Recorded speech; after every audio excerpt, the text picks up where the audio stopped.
The tampon king gets back in the ring. I speak of former VP nominee Tim Walz. He joined Beto O'Rourke at a Texas town hall last night, and the estrogen levels were enough to give Chuck Norris menstrual cramps. But I think that, but I can't get past the core fact about Walz, which is he presided over, allowed the biggest city in the state to get burned down. And seemed to not only allow it, but kind of he liked it. Support it, you know? Well, yeah, did you see the video of his wife saying, I kept the windows open so I could smell the burning rubber from the riots? I did not see that. Wow. The wife whose hand he shook.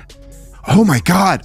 By the way, I mean, I know it's let's be picking on a little thing, but who the hell shakes their wife's hand? What does it say about a man when he greets his wife of 30 years with a formal, distant handshake on a public stage? For Minnesota Governor Tim Walz, this single, awkward moment became a viral symbol of something deeper, a crack in the carefully crafted image of a folksy, relatable leader. On the surface, he's the epitome of Minnesota nice, a political brand built on bland inoffensiveness and a reassuring, almost sleepy demeanor. But as political commentators Greg Gutfeld and Tucker Carlson began to peel back the layers, they revealed a portrait not of a competent governor, but of a man presiding over a slow-motion disaster, all while smiling blankly for the cameras. The handshake wasn't just a gaffe, it was an unintentional confession, revealing a strange and unnerving disconnect between the public persona and the man underneath. In a world of political theater where leaders kiss babies and hug their spouses for the cameras, Walz's formal gesture felt less like a personal quirk and more like a system error in his programming.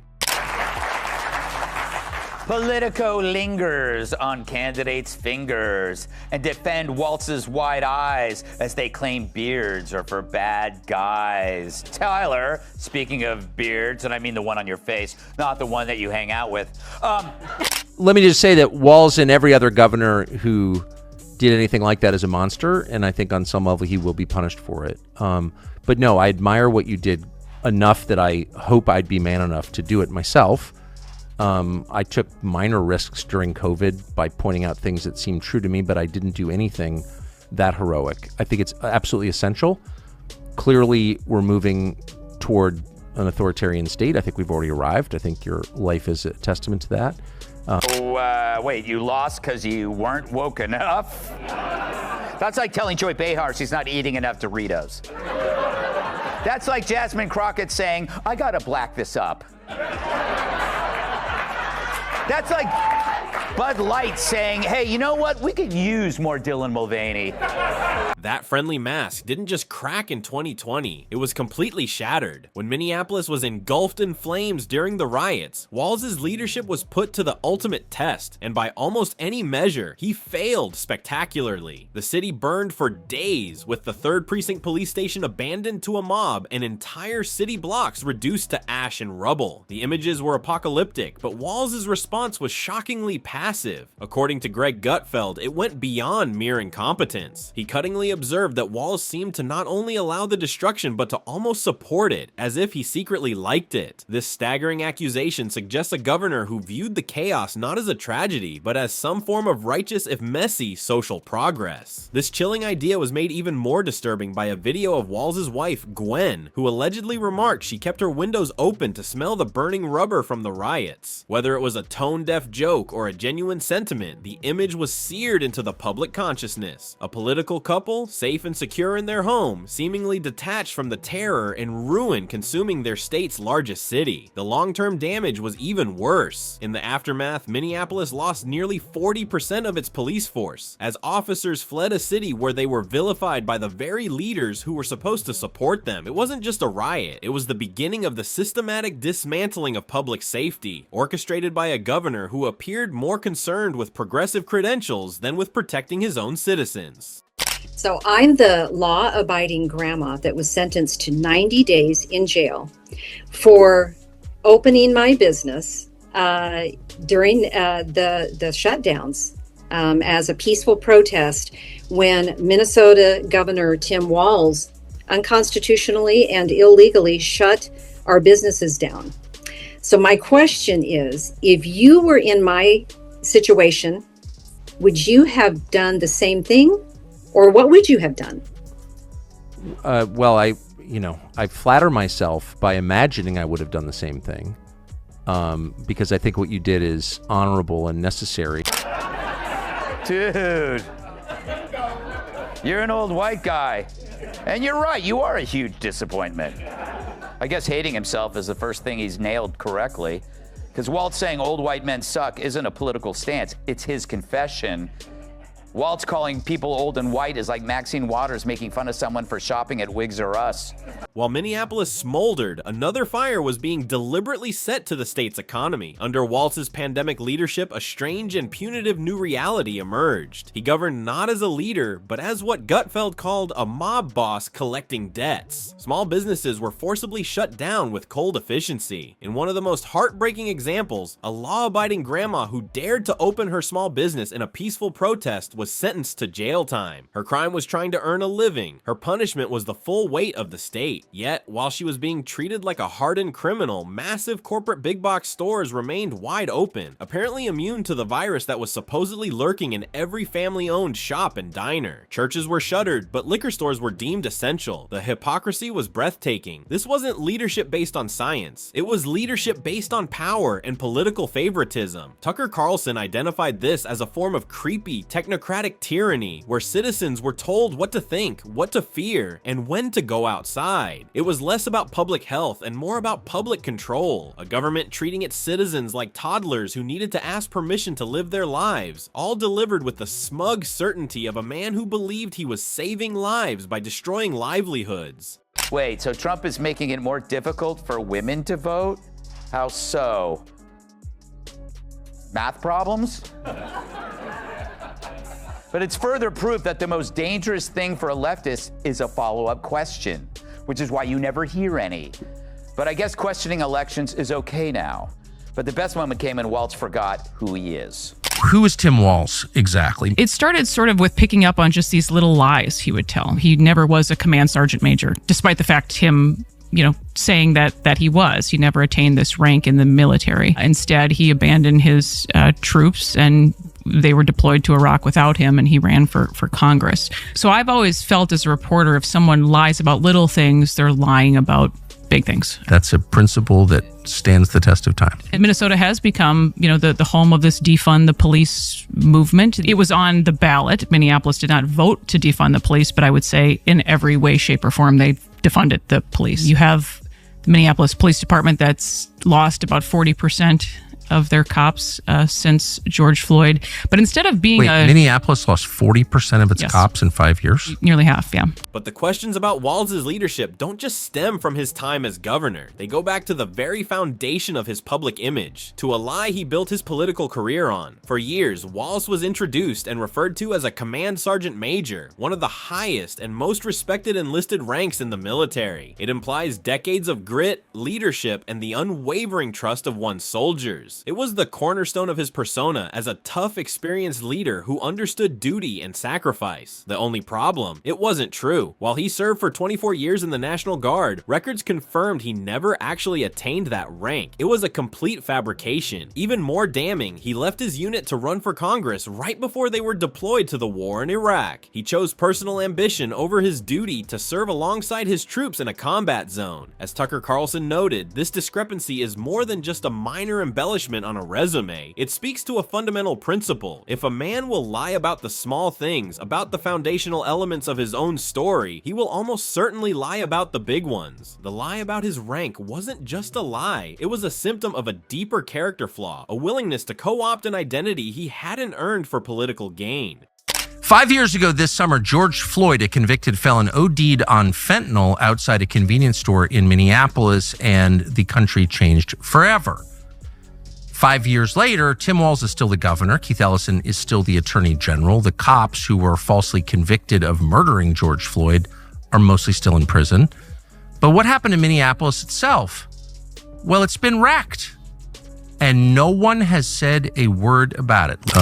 But I just wonder about this story in particular.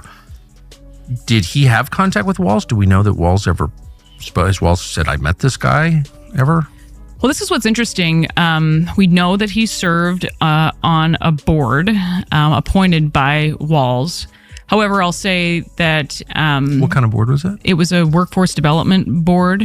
The consequences of Walz's ideology-driven leadership were felt most acutely by the state's most vulnerable, its children. While he and his administration obsessed over equity, Minnesota's classrooms became a different kind of disaster zone. Under his watch, reading and math scores went into a freefall. The focus shifted from academic excellence to ideological indoctrination, where feelings were prioritized over facts. Gutfeld mocked the new educational philosophy by joking that under Walz, 2 + 2 = whatever won't hurt anyone's feelings. It was a hilarious line that pointed to a devastating reality. The state's education system was being transformed into a laboratory for progressive social engineering, and an entire generation of students was paying the price. It was, as one observer put it, ideological conditioning served lukewarm with a side of mediocrity. This decline wasn't an accident. It was the predictable outcome of policies that sought to achieve equal outcomes by lowering standards for everyone, ensuring that no one felt the discomfort of failure, even if it meant no one truly achieved success either. While Walz's public policies were damaging, it's a bizarre choice in his personal life that offers the most unsettling glimpse into his psyche. It's a fact so strange it sounds like a political smear, yet it's completely true. He and his wife chose to get married on the anniversary of the Tiananmen Square massacre. Of all the 365 days in a year, they chose the one forever linked to the image of a lone protester being crushed by a tank, the ultimate global symbol of a tyrannical government silencing its own people with brutal force. One has to ask, why? Was it profound ignorance, a twisted, dark sense of humor, or something far more disturbing, a strange and subconscious affinity for the overwhelming power of the state? The question hangs in the air, unanswered and deeply unsettling, and to remove any doubt that this was just a bizarre coincidence, they then went to China for their honeymoon. They chose a date symbolizing Chinese government brutality, and then flew to the country ruled by that very government to celebrate their marriage. The irony is so thick it's suffocating, revealing a level of judgment so poor it borders on the pathological.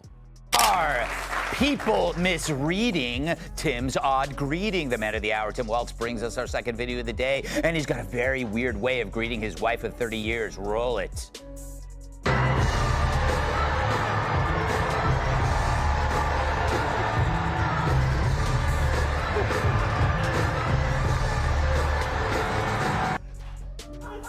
His wedding anniversary, they were married 5 years after Tiananmen Square, and he picked that date because it was a date that they would remember, he and his wife. What? Who does that? Tiananmen Square? Correct. The tank crushing the lone protester? That's... Their wedding anniversary. And they went to China for their honeymoon. Come on.